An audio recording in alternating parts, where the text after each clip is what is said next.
Until Dawn is a game that's full of horror, and one of the things we decided to do early on was to take a scientific approach to how scary it was. So we did experiments on people and we measured their responses to the game. We've created a test area. It's as close to a home setup as we can get it. We've recruited ordinary people to play the game and we've left them to play it on their own. You're turning the light off.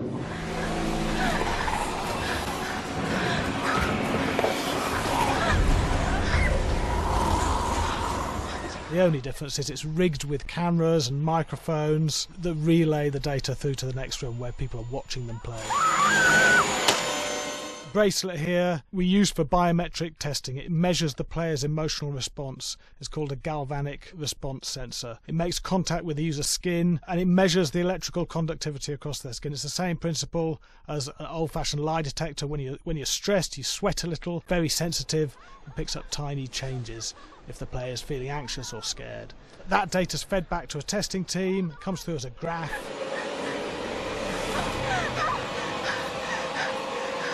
Oh, sorry.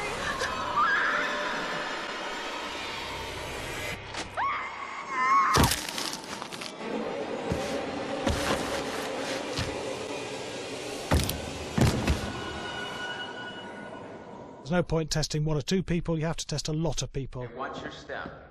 When we have a scare that's consistently has a measurable emotional response, then we knew it was good. If it didn't have that, it goes back to the team for improvement. The data doesn't tell us what's wrong with the scare, it only tells us if it's working or not.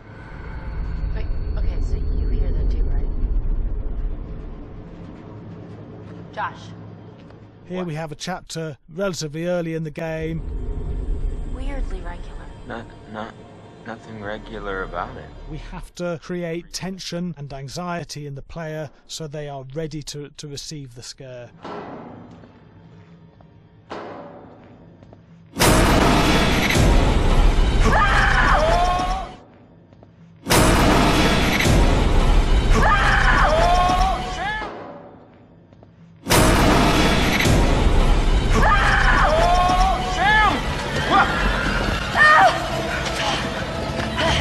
Give the player time to recover, to cool down, to calm down, and then start building the tension again before we do the next scare. Hey. What? Hey. What the hell? Ooh, you just got mugged.